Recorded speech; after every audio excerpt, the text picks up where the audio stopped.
We are out of the closet at the Wabasha Street Caves in St. Paul, Minnesota. I'm Evan Kail. In the 1920s and 30s, my home state was host to some of the most notorious criminals to ever brand their face on the name of American crime. Join me as I talk with author Paul Maccabee about crime, gangsters, and his book, John Dillinger Slept Here. Paul Maccabee. Evan. Let's get down to business. My first question for you is not how did you come into interest of the John Dillinger subject and the subject of criminals and crime in the 20s and 30s. It's how did our society fall in love with it? You know, there's enough gangster movies, books. Part of it is I think the bad guys are much more interesting than the good guys. Most of us don't remember the FBI guys except for, of course, J. Edgar Hoover.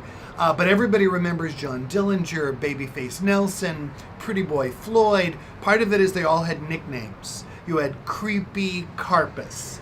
And the interesting thing is the reason that so many people today, 3/4 of a century later, remember the Dillinger Gang is weirdly because the FBI transformed these gangsters, these hoodlums, most of whom only had about a 2 or 3 year crime wave, into superstars with the FBI books, newsletters, magazines, things like that. So weirdly, J. Edgar Hoover was the best thing that ever happened to John Dillinger. J. Edgar Hoover made John Dillinger famous. You know, you may also say that John Dillinger is the best thing to ever happen to J. Edgar Hoover in that he got all kinds of power as a result of this. This was a great triumph, and it gave him the power to go across state lines. Why don't you kind of talk about how the FBI was forming and what had to happen in order to capture these criminals? Absolutely. Great point, Evan. When the FBI started in St. Paul hunting down all these gangsters, they had relatively few powers. They had lousy guns. The gangsters had better guns. They had terrible cars. The gangsters had better getaway cars. And the FBI could not arrest if you're John Dillinger. The FBI couldn't arrest you without a St. Paul police officer being with that FBI agent, which is crazy because the St. Paul police were totally corrupt. Right. And they would have called you up first and said, Evan, or John Dillinger, get out of there quick. I'm coming over with the FBI to arrest you. As a result of what happened in St. Paul, primarily, but also across the country with these gangsters, J. Edgar Hoover could go to Congress and say, give me better guns, better cars, and give me the power to have a national police force that he didn't have before what happened in St. Paul. So, backing up, St. Paul became a corruption haven with John, or I'm sorry, let me rephrase that. Not rephrase it. What's the guy's first name? O'Connor? John J. O'Connor, okay, I got the it police right. chief. Second guessing myself. All right, one more time. So backing up in history here, now about 1905, 1910, when O'Connor came Turn into of the power. century. Turn of the century, even earlier. Came into power, John O'Connor, and created this new system. And it created a haven. Why don't you kind of unpack what exactly happened? Sure. And how the word got out. As you said, the police chief of St. Paul, John O'Connor, a very powerful man, created what was then called the O'Connor system, named after him. We call it today the layover agreement, because you could be a criminal, terrible criminal, bank robber, wanted all over America. But when you came to St. Paul, you could lay over in St. Paul. If the police saw you, they'd go, Alvin, good to see you, to Alvin Karpus. And they would recognize exactly who you are, that you're one of the most wanted men in America, but they wouldn't arrest you. Because the deal with the crooks and the cops were, as long as I don't kill or rob anyone in St. Paul, I'm safe. It's like when you're a kid and you have a safe base. This is the safe base that they touched upon. This wasn't the only safe place for gangsters. It was also Cicero, Illinois, which is where Al Capone reigned king, Hot Springs, Arkansas. But St. Paul was this was like a Walmart for gangsters. Whatever you needed, a gun, a girl, a getaway car, a place to launder money that you had stolen, you knew you were safe to do it in St. Paul. And when gangsters would come here, they had to check in. It's so weird when you think about it. And it was at the railroad station, which is not far from where we're sitting. the railroad depot in St. Paul, you, if you were John Dillinger, would go up to the St. Paul police officer in his suit and go, "Hi, my name's John Dillinger. I'm from Indiana. I'm here for a while with my girl." If you didn't have a place to stay as a gangster, the policeman would get you an apartment. If you didn't have a girl to stay with, the policeman would get you a girl. You had to promise, though, that the cop would know where you were living. They wanted to keep tabs on you to make sure that you were behaving yourself in the safe city of St. Paul. And again, you had to promise, and this worked until they kidnapped William Ham in 1933. You had to promise you can kill anybody you want to in Minneapolis. You can go to Milwaukee and rob a bank. You could kidnap someone in Iowa. But when you're in St. Paul, you had to be on good behavior. How did this play into the dichotomy of the two cities and their governance, and was it a negative effect on everything outside of St. Paul? What a good question. You know, I don't know if the people of Minneapolis knew what was going on in St. Paul. The people of St. Paul definitely knew, because you would go to a restaurant and you'd see John Dillinger, very famous. He was like O.J. Simpson. He was notorious and famous. And you'd go, look, dear, look, that's the most wanted man in America. But you wouldn't be scared because you knew the fix was in and that Dillinger was on good behavior. I don't know if in Minneapolis they knew that. Unfortunately, people in Minneapolis died because of this. Several Minneapolis police officers who were not on the take, the way the police officers in St. Paul were on the take, tried to stop the Barker Karpus gang from robbing a bank. And one of them was mortally wounded, one of them was killed. So I think there was a lot of tension between Minneapolis, which had organized crime, kind of the mafia-style organized crime, and St. Paul, which I think you could say had disorganized crime. The outlaws came to St. Paul, the organized crime went to Minneapolis. Now, a lot of this money that was being generated was in bootlegging. Why was bootlegging so big in Minnesota? Well, first off, everybody wanted a drink. Right. So there was a lot of money to be made. There's an old poem that goes 50% of St. Paul and Minneapolis were drinking illegal liquor during Prohibition, and the other 50% were making the liquor.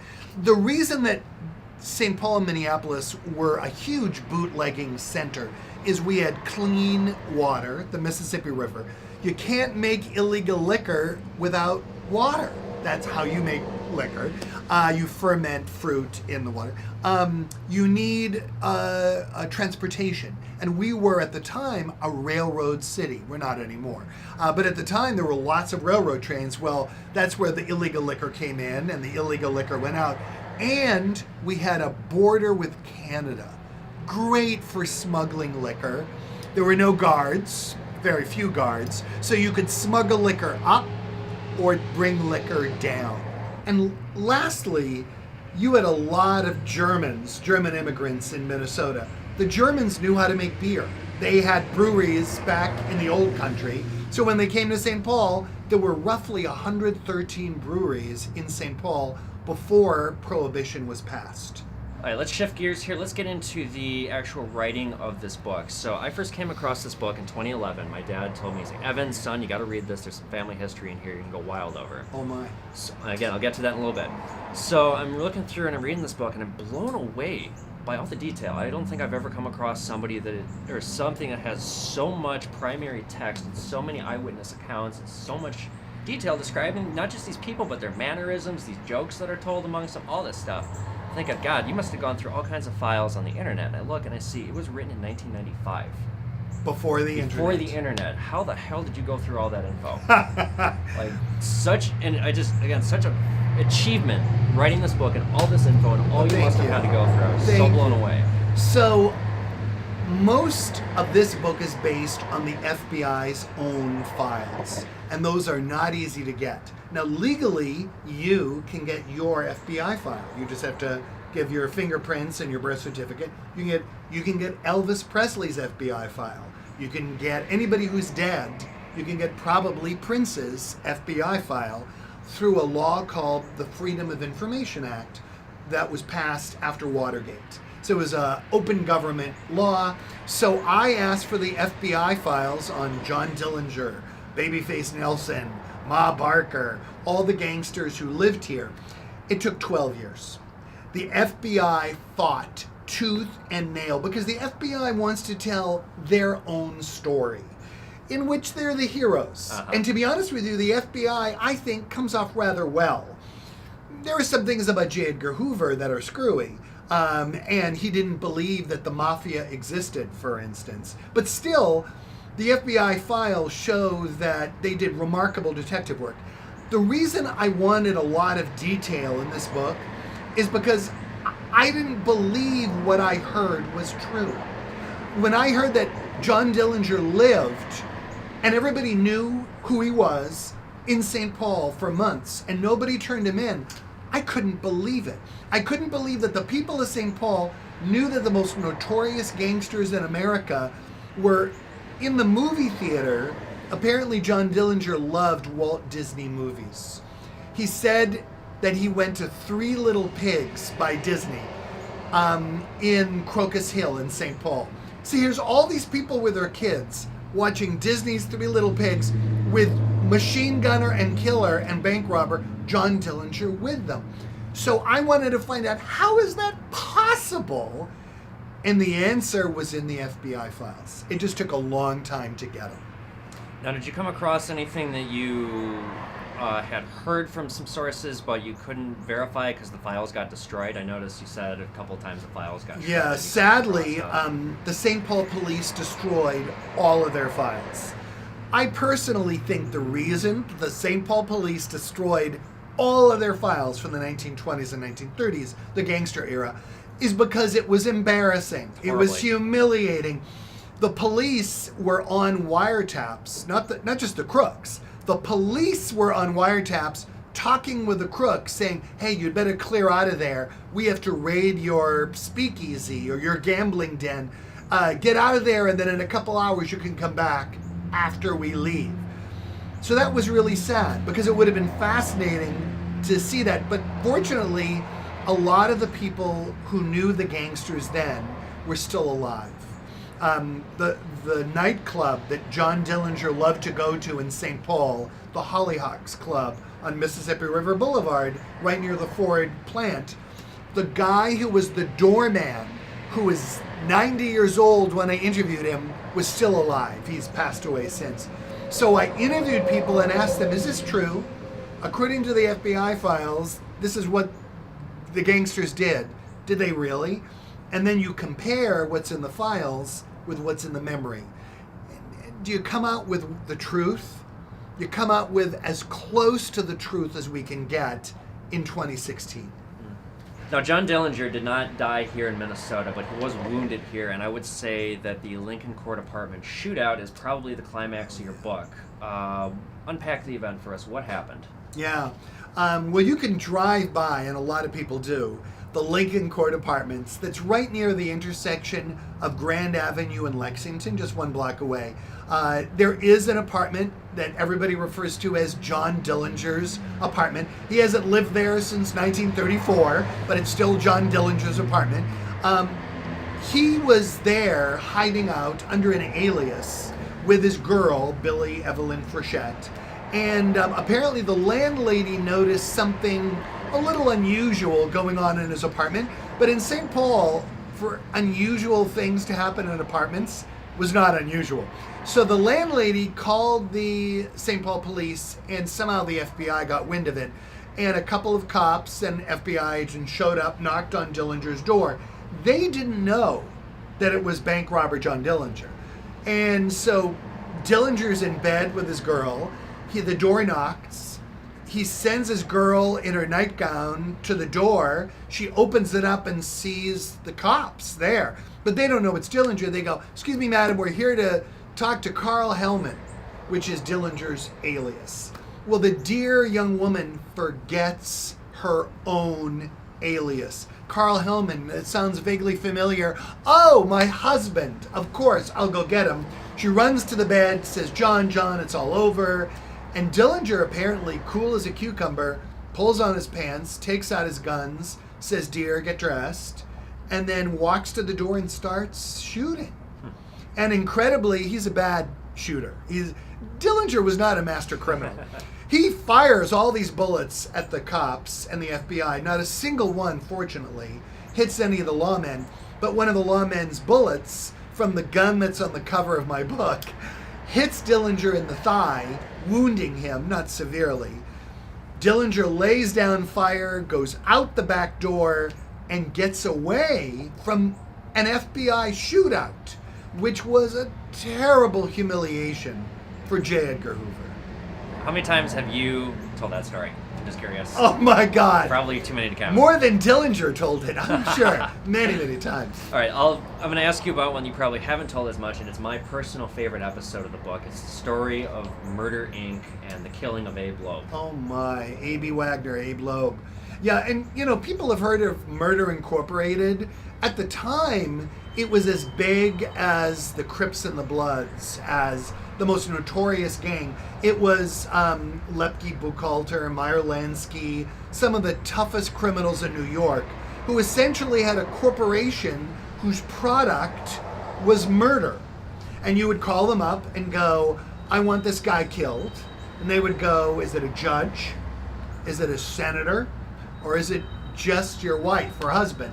And depending on who it was and how they needed to be killed, there would be a price. They would send assassins anywhere in America to kill your enemy, and they would kill your enemy. And this enemy was a bootlegger, small-time bootlegger, named A.B. Loeb, A.B. Wagner, who was hiding out in St. Paul. So what's fascinating to me about the Murder Incorporated killing in St. Paul is that the two hitmen, the assassins who were sent to St. Paul to kill Abe, had no fear.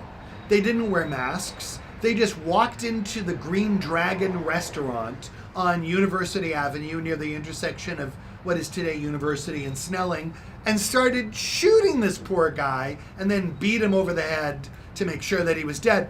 People screaming, people running, and two interesting things. One is they figured they wouldn't be arrested and suffer the consequences, which they were, and they were imprisoned. But the other thing is, I think the people of St. Paul kind of must have been surprised, because it's not unusual to have assassins in a restaurant. It was unusual to have assassins shooting someone in a restaurant. Now, this was 1932. Do you think possibly that they had gotten so relaxed with the system that they thought they could just bend the rules and money will make it all go away? Well, I think that the New York gangsters who sent Murder Incorporated hitmen here didn't care. They didn't care about the deal between the crooks in St. Paul and the cops in St. Paul. There was just a contract out on Abe. And when you pay Murder Incorporated, they fulfill their contract. So I don't think they cared about the O'Connor system or the layover agreement in St. Paul. They just wanted to fulfill their business arrangement. Now, the two hitmen, and I think this is what so perfectly demonstrates just how fucked and corrupt everything was.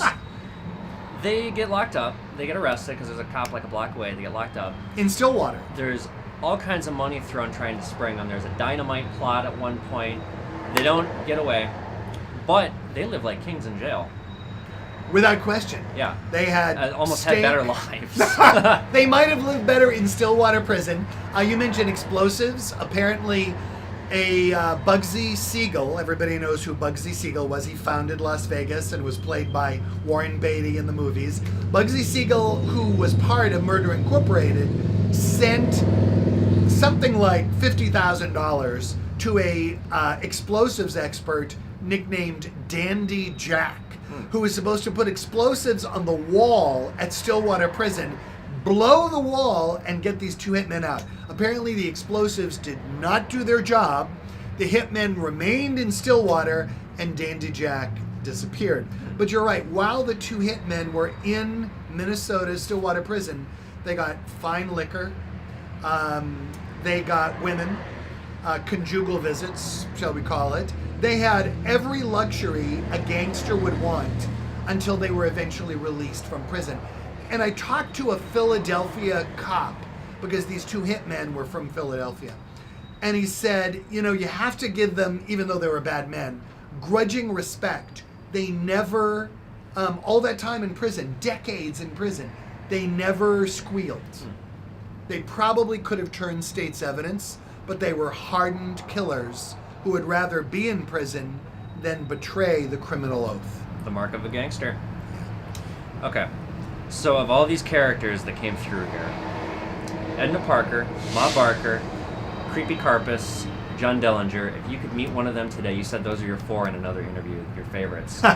Which one of them would you meet or have dinner with, and why? You know, Alvin Karpus, who is nicknamed Creepy Karpus, and the man who gave... he's creepy looking. Well, he is a little creepy looking, and it was J. Edgar Hoover, the director of the FBI, who gave Karpus his nickname because, said Hoover, he had a creepy look to his eye. Okay, anyways. But Karpus is so fascinating because he wrote his own autobiography.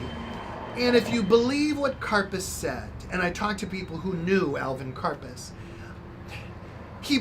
I wouldn't say he had a heart of gold, but he wasn't a psychopathic killer. Babyface Nelson would kill you and I right now. If he was robbing this place and we got in the way, he'd kill us.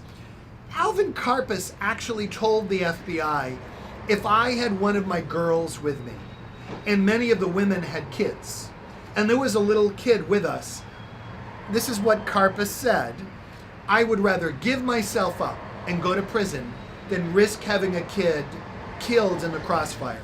Now, you can either take that with a grain of salt, but I think that Karpus was a more complex human being than someone like, again, Babyface Nelson, who is simply a nut job, a wacko.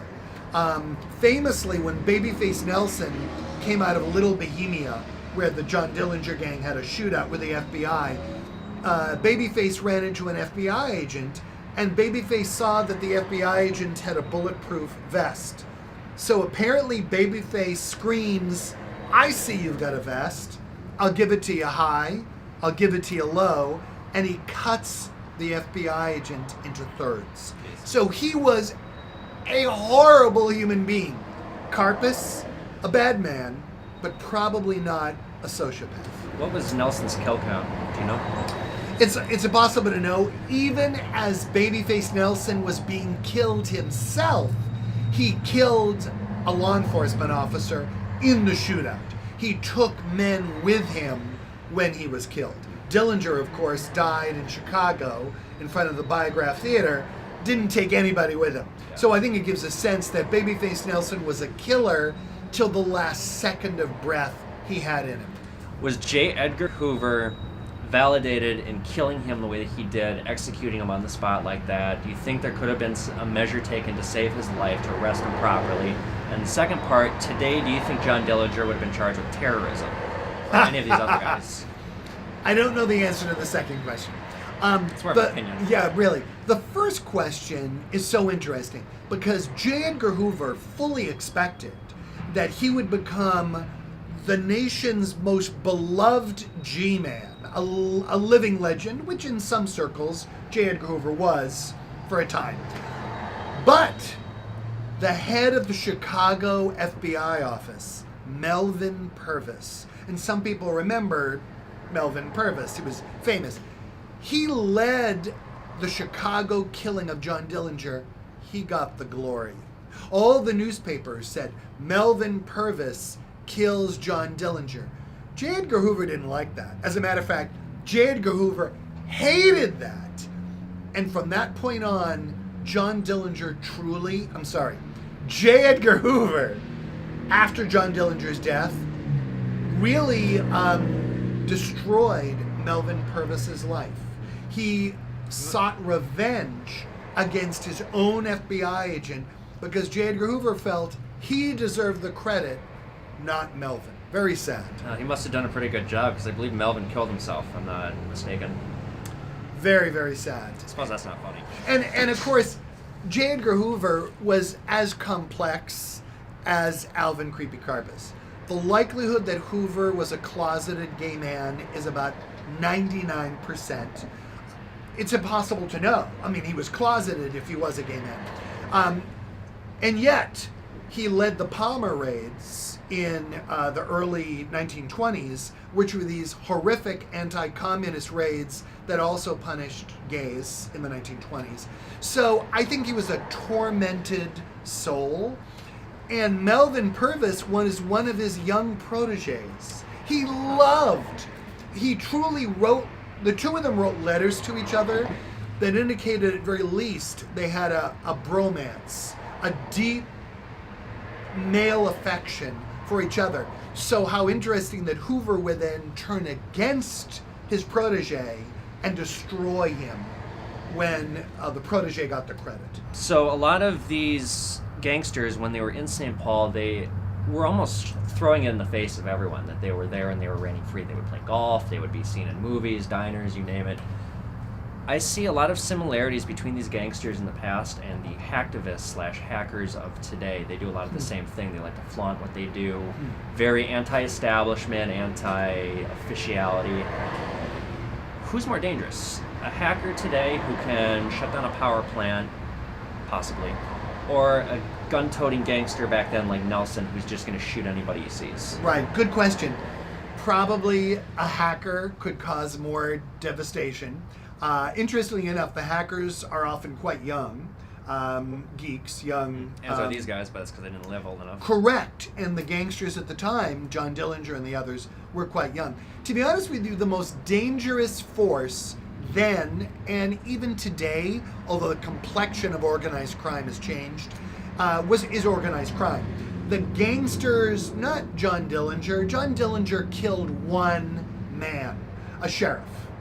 Alvin Creepy Karpis probably killed two guys. Meanwhile, Al Capone probably killed 1,000 men. Organized crime, the Italian mafia. And the mafia today is still active. However, it's often Asian gangs, Colombian gangs, the Zetas, Mexican gangs. Organized crime, because of drugs, is as powerful and prevalent today as it was in the 1930s. It's probably no longer Italians, Jews, and Irish, because those immigrants have climbed the ladder of success. They're now the lawyers and the doctors. It's other minority groups that are now organized crime. But if you want to look at who's more dangerous, I don't think it's the hacktivists. I think it's, today as then, the organized crime syndicates that, to be honest with you, bring the cocaine into St. Paul today. Right. And the amount of money that gangsters bring into St. Paul today with cocaine dwarfs the little amount of money, comparatively, that the bootleggers made on whiskey back in the 20s. There's more profit to be made as a gangster today than there was in Alvin Karpis's day. Now, how did the O'Connor system come crashing down, and what was the backlash effect on Minneapolis and the surrounding areas? Yeah. You know, if the gangsters, the Barker Karpis gang, had not kidnapped William Hamm in 33 and Ed Bremer in 1934 for a total of about $300,000 ransom, if the gangsters hadn't kidnapped those two guys, they might still be around today. That was the breaking point. When the good people of St. Paul, the rich people of St. Paul, realized, oh my God, you mean we like to gamble in the gangsters' gambling dens. We love to drink the liquor that John Dillinger's friends bring to town. But you mean they might kidnap us or our husbands for ransom?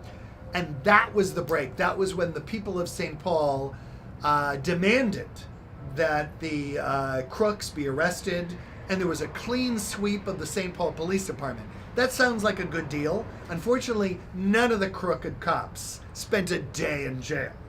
So when people ask me, does crime pay? The answer is yes, and the hours are good. And the criminals of that period, the official criminals, the cops who were on the take with bribes, did not suffer any punishment. So final piece of history with me. So my grandfather, my great-grandfather, was Harry Berman, who owned Berman Sporting Goods at 412 South Robert Street, and he sold guns to anybody and everybody.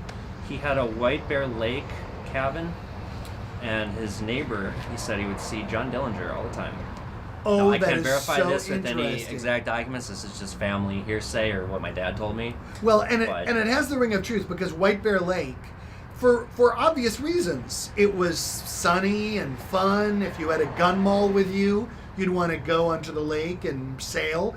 White Bear Lake was the vacation spot for the gangsters who lived in St. Paul. They plotted their crimes in St. Paul, and then they vacationed and partied in White Bear Lake. And we know that the Barker Karpus gang had a cottage in White Bear Lake. So it's very possible that your great-grandfather was telling the truth. Yeah. He drove a Pierce Arrow in the Great Depression from owning a sporting goods store, and all the cops loved him. So, You know, the thing that is so marvelous to wrap up is that people look back on the underworld and think, ooh, the underworld, bad guys. But what you discover when you look at the gangster era of St. Paul in the 30s is the underworld and the overworld. The overworld being your and my parents and grandparents, more grandparents. They were intermingled. They were intermixed. The gangster speakeasies wouldn't survive, the nightclubs, without your grandparents and my grandparents gambling in them. The bootleggers would have starved if your grandparents and my grandparents hadn't bought their liquor. And what you discover is some of the same people in brewing and banking dealt with the gangsters and dealt with the people the gangsters kidnapped. That's what's so fascinating about St. Paul. thank you so much for watching. Subscribe to my channel. Follow me on Twitter and Instagram at Evan Kail, Facebook.com, In the Closet Show. Paul, what's your social media tag? Maccabee PR on Twitter. Maccabee PR. Paul, before we go, I have all my guests sign my closet. We are not in my closet, so I'm going to have you sign your book for me. And Delighted. I'm going to give you a red pen because this is a book that is basically written in blood. Happy to do. This has been an elaborate scheme to get you to sign my book. So I traditionally sign it as, thanks, Evan, and put your hands up. Awesome.